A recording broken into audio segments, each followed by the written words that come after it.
Part 2. My words struck like a thunderclap. Zion and Maria froze, their faces betraying the guilt they tried so hard to hide. Rila scoffed in disgust. Zion, you're truly despicable. My aunt trusted you so much. Have you forgotten the promise you made to her on her deathbed? You jinx! Can't you just shut up? Do you enjoy messing with our family that much? Maria, enraged, lunged at Rila, her hand raised to shove her. I stepped forward, shielding Rila. Maria, how dare you touch her? What did she say that was wrong? Maria glared at me impatiently and then looked at Rila, who was ready to strike any time.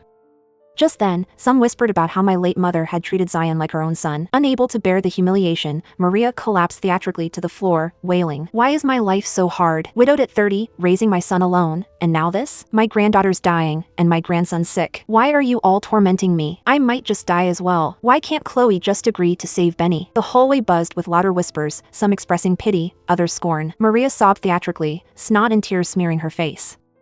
Zion, moved by her performance, approached me, his voice hoarse. Chloe, I know you're hurting, but please, we really don't have other choices. You know that. Benny can't wait any longer. Rila clung to my arm. Chloe, don't listen to him. She truly worried that I would agree. I looked at Rila, her fierce determination mirroring the protective love my late mother had shown me. But since she was gone, I had to make decisions myself. I squeezed her hand and said softly, Rila, trust me this time. Let me decide.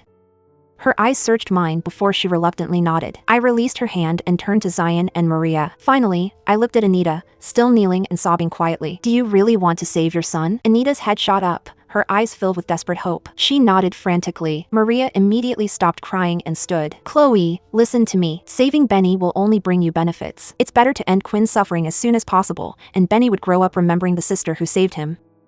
I fixed her with a cold stare. You've known about Benny all along, haven't you? You knew Zion had a child with her and kept it from me. And what about the company? Have you been scheming about that too? Maria paled, unable to respond. Anita looked away guiltily, her eyes darting to Zion. Zion finally spoke. If you agree, we'll sign the donation papers together. I had long noticed Zion's calm yet expectant gaze. Then, I glanced at the secretary behind him, who was holding an agreement. I nodded. Fine.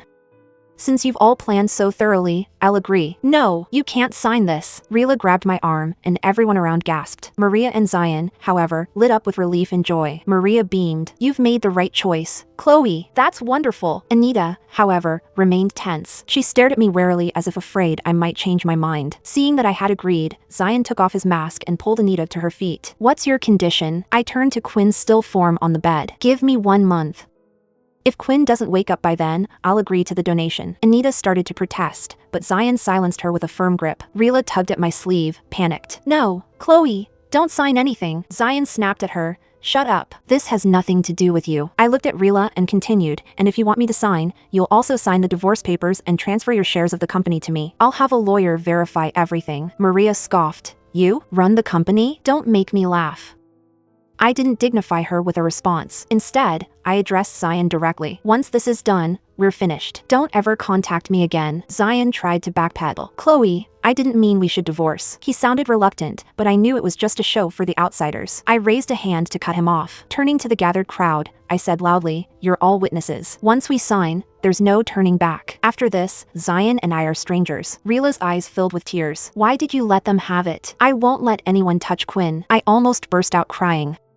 Deep down, I felt sorry for Quinn more than anyone else. The crowd behind me kept whispering. Some called me a fool, some called Zion a ruthless bastard ***D, and some scolded Anita for being shameless. But no matter what they said, life had to go on. Zion didn't want a divorce, but in the end, he chose Benny over me. 1 month later, on the day of the scheduled surgery, I received a furious phone call from Zion. ***CH. Where the hell is Quinn? He roared. Search 965963 on SnackShort App to read more.